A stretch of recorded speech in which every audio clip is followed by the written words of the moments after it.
Kisah akan berfokus pada seorang pria bernama Mason yang sejak kecil sudah punya jiwa penolong dengan membantu temannya yang sedang mengalami perpeloncoan, hingga ketika beranjak remaja, Mason pun masuk ke dunia militer, menjalani pelatihan intens sebagai tentara dan resmi bergabung dengan pasukan khusus untuk menghabisi seorang diktator bernama Juan Venegas yang menguasai sebuah negara kecil.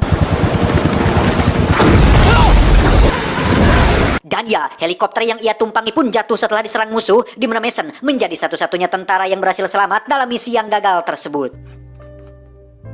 Dan inilah Mason sekarang, menjadi bapak-bapak kompleks biasa dengan bekas luka di tulang belakangnya yang merupakan cindera mata dari kegagalan misi terakhirnya, di mana Mason kini sudah punya istri dan 1 orang anak, serta bekerja sebagai pengacara untuk menghidupi keluarga kecilnya tersebut. Okay, you wanna drive?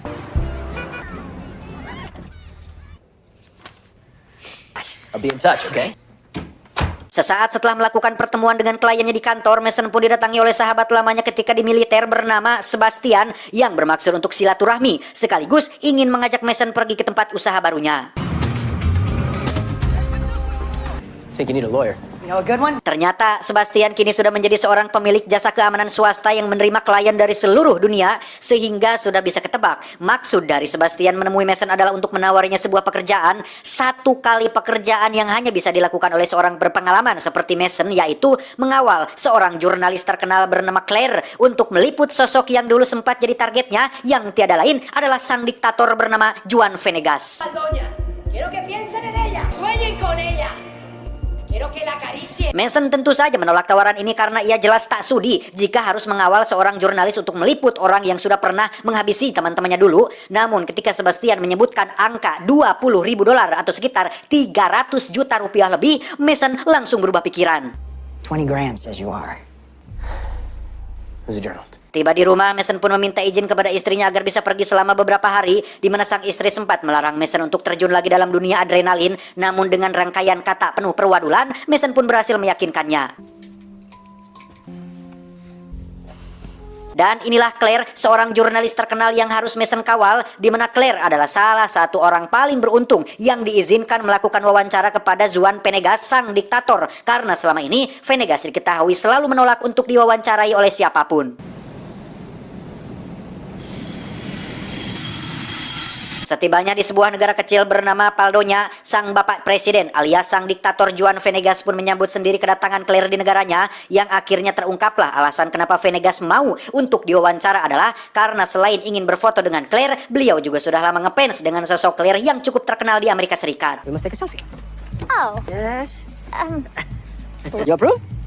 Yes. Great. My followers. Saat sudah berada dalam satu mobil, Mason akhirnya sadar jika Venegas tidak seburuk dan sejahat yang ia bayangkan, namun memang agak sedikit nyentrik untuk seseorang yang menjabat sebagai presiden. Vámonos! Venegas pun membawa Claire menuju pedesaan untuk diperlihatkan berbagai properti yang ia miliki, yang setelah 3 jam melakukan perjalanan non-stop tanpa ngetem, Mason cukup dibuat jengkel ketika Venegas tidak menawari cai-cai acan, bahkan dengan watadosnya minum berdua dengan Claire tepat di hadapannya. One for you. For your sake. For your friends. Nice. Dan ya, satu mobil pengawal pun meledak oleh tentara bayaran, disusul dengan serangan dadakan yang juga berhasil menghabisi pengawal di belakang, sehingga Mason yang menjadi harapan terakhir pun harus membuat Claire dan Venegas tetap selamat, dan inilah yang ia lakukan.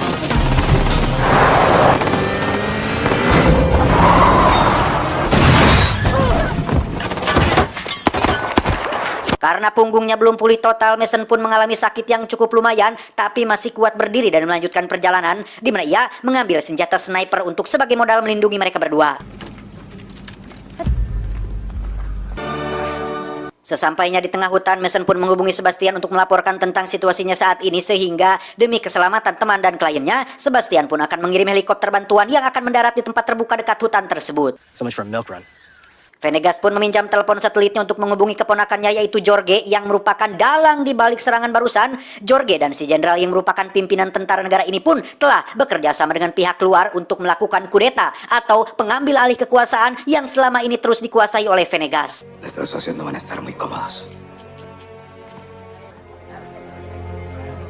Alih-alih akan mengantarkan Venegas ke ibu kota untuk ke istana kepresidenannya, Mason memilih untuk mendatangi lokasi penjemputan dan membiarkan Venegas pulang sendirian. Yang setibanya Mason dan Claire di titik penjemputan, muncullah sebuah helikopter yang menurunkan 2 tentara bayaran yang ternyata bukan untuk mengevakuasi mereka berdua.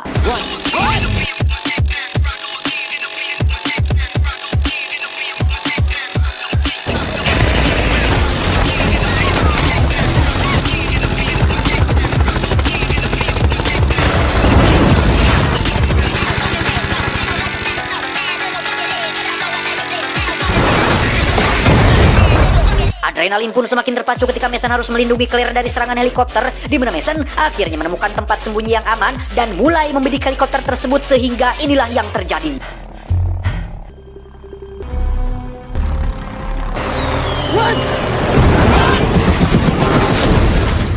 Ketegangan belum berakhir karena masih ada 2 tentara yang terus mengejar mereka berdua, di mana saat Mason sedang kesulitan, muncullah seseorang yang tidak diduga-duga kedatangannya, yaitu siapa lagi jika bukan Presiden Venegas.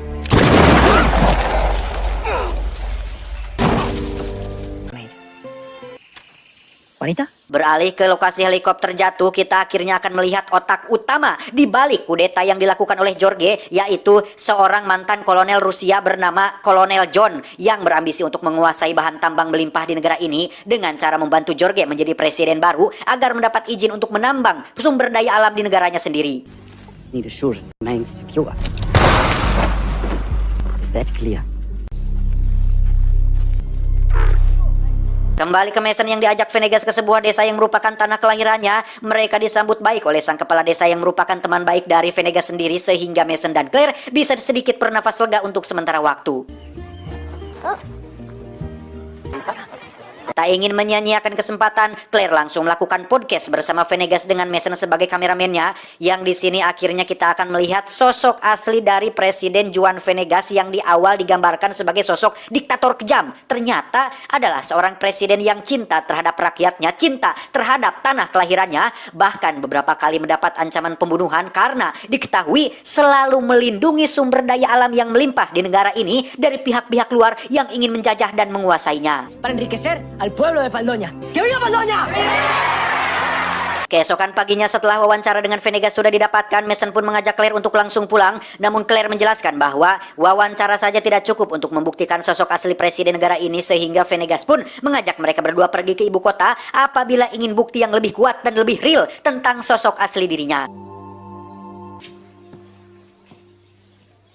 Tak lama, Sebastian pun menghubungi Mason untuk memberitahu tentang klien baru yang membayar mereka lebih untuk menghabisi Venegas, di mana klien itu ternyata adalah George dan si jenderal yang berani membayar mahal asalkan Mason dapat segera menghabisi Venegas, sehingga Mason pun dengan cepat mengambil pistolnya dan... Ya, Mason nampaknya masih punya akal sehat dengan tidak menghabisi Venegas. Yang tak lama, muncullah rombongan si Kolonel John yang datang untuk mencari Venegas dan sempat menghajar si kepala desa agar ia mau keluar.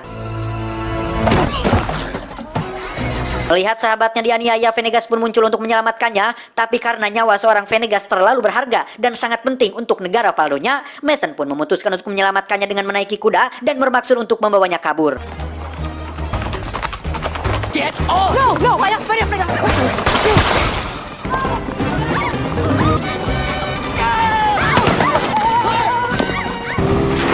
Saat sedang melarikan diri, Claire pun jatuh dari kudanya sehingga kolonel berhasil menangkapnya, sementara Mason dan Venegas berhasil berlolos dan memutuskan pergi ke ibu kota untuk meminta bantuan.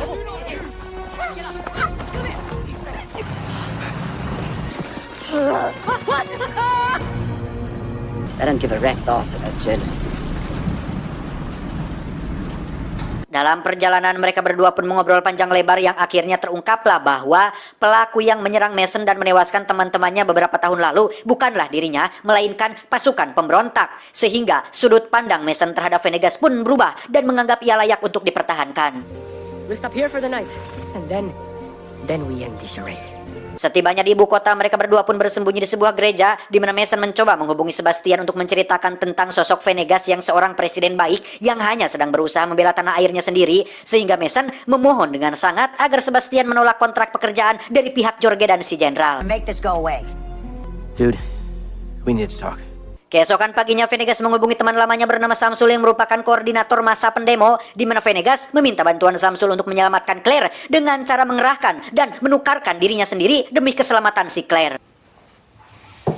Just a petite favor, my friend.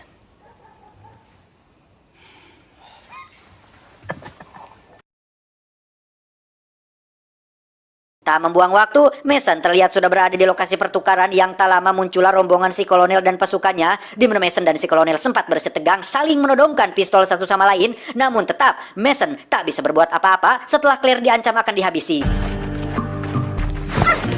Okay. Okay! Dan ya, muncullah Presiden Venegas bersama ratusan pendemo yang sudah diatur Samsul agar datang menyerbu tempat ini, sehingga si kolonel dan pasukan pun dibuat kebelinger, sampai-sampai tak menyadari jika Claire dan Presiden Venegas sudah hilang dari lokasi tersebut. Venegas pun membawa Mason dan Claire memasuki sebuah jalur rahasia tembus langsung ke istana kepresidenan yang memang dibuat khusus untuk keadaan darurat. Yang sesampainya mereka di ruangan pribadi milik presiden, di situ sudah ada si Jorge sedang selfie membayangkan dirinya menjabat sebagai presiden baru dan...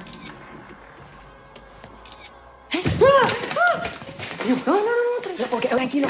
Nadie te va a lastimar. It's okay. These are my American friends. They're here to help. What is this woman doing? Meski sudah dijahati oleh keponakan sendiri, Venegas dengan sangat lapang dada memaafkan perbuatan Jorge terhadapnya, karena sejatinya Jorge hanyalah seorang anak muda polos yang sedang dipengaruhi oleh si jenderal dan si kolonel, di mana si jenderal tiba-tiba muncul hingga baku tembak pun tak terhindarkan. ¿Te viste coleando?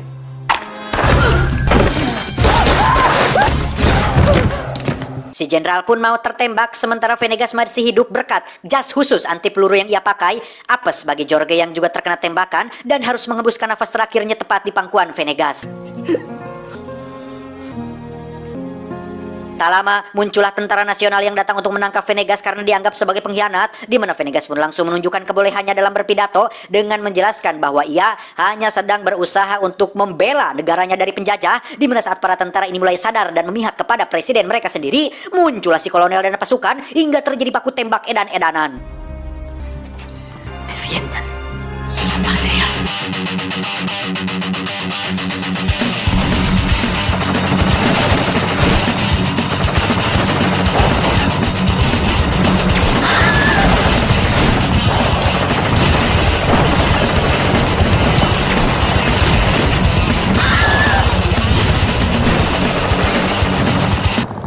Saat itulah Venegas langsung mengamankan Mason dan Claire menuju ruangan rahasia. Untuk sesaat mereka aman berada di sana sampai akhirnya lampu tiba-tiba padam. Mereka bertiga pun tidak punya pilihan lain selain keluar dan kembali harus berhadapan dengan si kolonel yang sudah menunggunya di luar sana.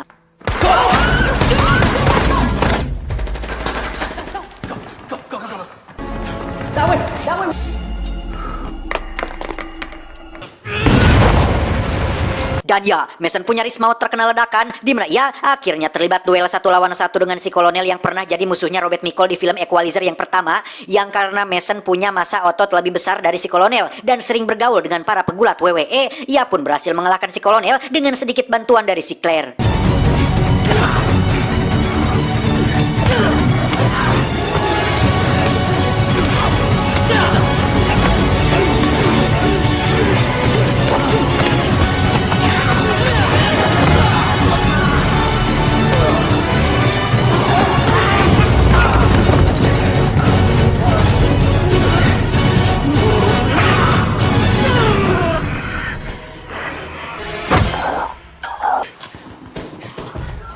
Setibanya di luar istana, para tentara nasional terlihat sedang memerangi para tentara bayaran yang dibawa oleh si kolonel, yang karena jumlahnya sangat banyak, para tentara nasional pun terlihat sangat kewalahan, hingga Mason pun memutuskan untuk turun tangan memberikan bantuan.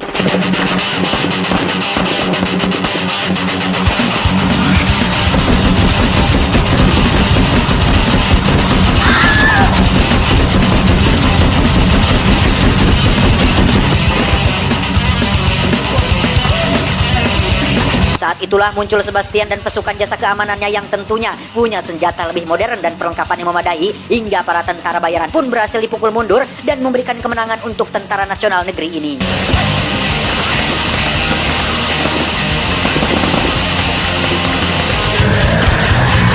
Beberapa Beberapa hari kemudian, Claire pun memposting semua video yang ia rekam selama berada di Paldonya dan menarik semua perhatian media dunia, yang pada akhirnya seluruh dunia pun mengetahui jika banyak perusahaan-perusahaan besar swasta dan tentara bayaran mengincar sumber daya alam yang ada di negara Paldonya. Active and all, but I have to say, I really admire what you're doing. I really appreciate you too. I really do. Venegas pun melakukan jumpa pers untuk mengumumkan pengunduran dirinya sebagai presiden, di mana istri Mason yang sedang menonton acara itu pun sangat bangga dengan sosok suaminya yang menjadi pahlawan untuk negara Paldonya.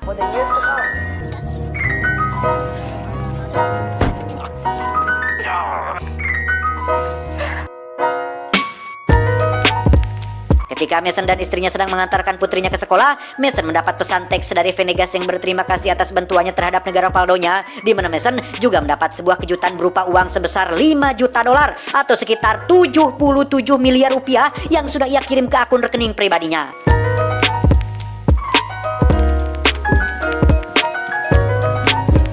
Tamat